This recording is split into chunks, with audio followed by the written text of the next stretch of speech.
Hi friends, నమస్తే. Welcome to my kitchen, టియానోస్ kitchen Telugu. ఈరోజు recipe rice kheer తయారు చేసే విధానం షేర్ చేస్తున్నానండి. ఇది చాలా టేస్ట్గా చాలా ఈజీగా తయారు చేసుకోవచ్చు. ఎప్పుడు మనం ఒకే రకమైన కీర్ కాకుండా ఇలా డిఫరెంట్గా తయారు చేయండి, చాలా టేస్ట్గా ఉంటుందండి. ఈరోజు అమ్మవారికి నైవేద్యంగా పెట్టడానికి రైస్ కీర్ పాయసం తయారు చేశాను. నచ్చితే కనుక వీడియోకి సబ్స్క్రైబ్ చేసుకోండి, లైక్ చేయండి, నలుగురికి వీడియో షేర్ చేయండి. Okay friends. Hi friends, rice kheer పాయసం తయారు చేసుకోవడానికి ముందుగా ఇక్కడ నేను 3/4 కప్పు ఇక్కడ బాస్మతి రైస్ ఒక బౌల్లోకి యాడ్ చేసేస్తున్నానండి. బాస్మతి రైస్ ఒక 3-4 టైమ్స్ వరకు కూడా బాగా క్లీన్ చేసేసుకొని దీన్ని నానబెట్టేసుకోవాలి. ఇంతవరకు కూడా మంచి వాటర్ పోసేసి నానబెట్టేసుకుందాం. ఇలా నానబెట్టుకోవడం వల్ల రైస్ కీర్ అనేది చాలా టేస్ట్ వస్తుందండి, తొందరగా ఉడికిపోతుంది. వేరొక బౌల్లో ఒక 10 లేక 15 జీడిపప్స్ దీంట్లో వేసేస్తున్నాను.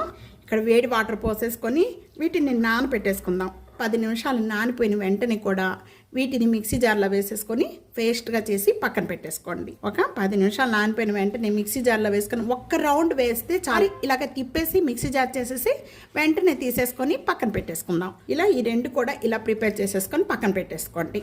పాలు కాచుకోవడానికి ఇక్కడ నేను స్టవ్ మీద వేరొక బౌల్ పెట్టేస్తానండి. ఈ బౌల్లో మొత్తం కూడా 1 లీటర్ పాలు అనేది యాడ్ చేస్తున్నాను. మామూలుగా మనం ప్యాకెట్ పాలు తీసుకుంటాం కదండి, ఆ ప్యాకెట్ పాలైనా కూడా యాడ్ చేసుకోవచ్చు, లేకపోతే మామూలు పాలైనా లూజ్ పాలైనా మీడియం ఫ్లేమ్లో పెట్టేసేసుకొని బాగా బాయిల్ చేసుకోవాలి పాలు. ఇక్కడ 10 మినిట్స్ వరకు కూడా నానిపోయిన జీడిపప్పునంతా కూడా మిక్సీ జార్లో ఈ వాటర్తో సహా ఇలాగ వేసేసుకొని మెత్తగా పేస్ట్ చేసేసుకొని పలుకులుగా చక్కగా ఉంటుంది రైస్ అనేది. తొందరగా 1/2 గ్లాస్ మరిపోవాలండి, అంతవరకు కూడా మరిగించుకోవాలి పాలు. మనం అప్పుడు మళ్ళీ ఇదే కావాలని అడుగుతారనమాట. మనం పండగలప్పుడు ప్రసాదాలు కూడా చేసుకోవడానికి కూడా చాలా సులభంగా తయారు చేసుకోవచ్చు, చాలా టేస్ట్గా కూడా ఉంటుంది. తప్పకుండా ఇదే విధంగా ట్రై చేయండి. చూస్తున్నారు కదా, ఈ విధంగా పాలు మరుగుతూ ఉండగా ముందుగా ఇక్కడ మిక్సీ జార్ చేసుకున్న ఈ రైస్ అంతా కూడా దీంట్లో యాడ్ చేసేస్తున్నాను. ఇలా కలుపుతూ కూడా ఉడికించేసుకోవాలి. ఇప్పుడు ఈ రైస్ వేసిన వెంటనే కూడా ఇప్పుడు ఈ జీడిపప్పు పేస్ట్ కూడా దీంట్లోనే వేసేసుకుందాం.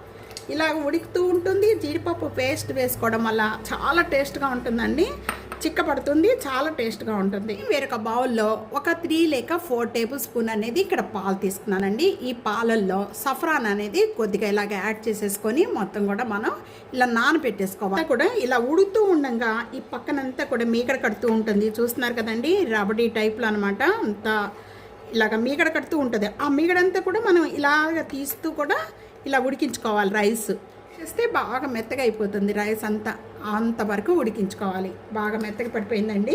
ఇలాగ సఫ్రాన్ వేసుకొని ఈ సఫ్రాన్ పాలన్నీ కూడా ఇప్పుడు రైస్ అంతా ఉడికిన వెంటనే కూడా దీనిలో కలిపేస్తున్నాను. కలిపేసిన వెంటనే కూడా ఇప్పుడు మొత్తం కూడా చూస్తున్నారు కదా, ఈ ఉడుకుతూ ఉండగానే కలర్ చేంజ్ అయిపోతూ ఉంటుందండి.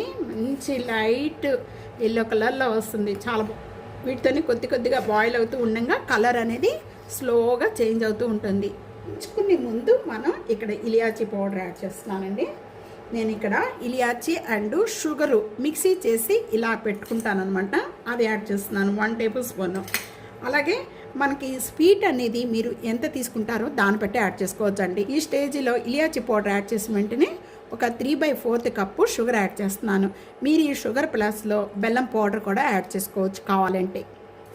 మీరు స్వీట్ ఎంత తీసుకుంటారో దాన్ని బట్టి యాడ్ చేసుకోండి. నేను ఇదంతా ఒకసారి బాగా కలుపుకుందాము.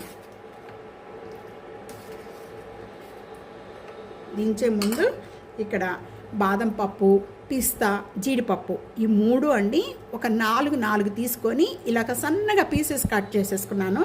అలా కట్ చేసిన పీసెస్ అన్నీ కూడా ఇప్పుడు ఇలా కొద్దిగా దీంట్లో యాడ్ చేసేస్తున్నాను. అది మీరు బాస్మతి రైస్తో చేసుకొని చూడండి, చాలా టేస్ట్ ఉంటుంది. మామూలు రైస్ కంటే బాస్మతి రైస్ మంచి టేస్ట్ వస్తుందండి. ఇవేనండి ఒక సర్వింగ్ ప్లేట్లో తీసేసుకుందాం. ఇంకా బియ్యంతో చేసిన పాయసం అనేది రెడీ అయిపోయింది. రైస్ కీర్ రెడీ అయిపోయింది. ఈ విధంగా తయారు చేసుకోవడం వల్ల చాలా టేస్ట్ వస్తుంది. చూస్తున్నారు కదా, చల్లారిపోయిన తర్వాత కూడా ఇదే విధంగా ఉంటుందండి, ఇంకా చిక్క పడదనమాట. వారికి శుక్రవారం పూట నైవేద్యంగా ప్రసాదంగా పెట్టడానికి ఈరోజు రైస్ కీర్ పాయసం తయారు చేశాను. ఈ రెసిపీ ఇదే విధంగా తప్పకుండా ట్రై చేసి మీకు ఎలా ఉందనేది నాకు కామెంట్స్లో తెలియజేయండి. వీడియో నచ్చితే కనుక ఫ్యామిలీకి, ఫ్రెండ్స్కి video share, like, comment, subscribe చేసుకోవడం అస్సలు మర్చిపోవద్దు. అలాగే పక్కనే ఉన్న బెల్ ఐకాన్ని ప్రెస్ చేయండి. Thank you for watching. Next వీడియోలో మళ్ళీ కలుద్దాం. అంతవరకు సెలవు. బాయ్.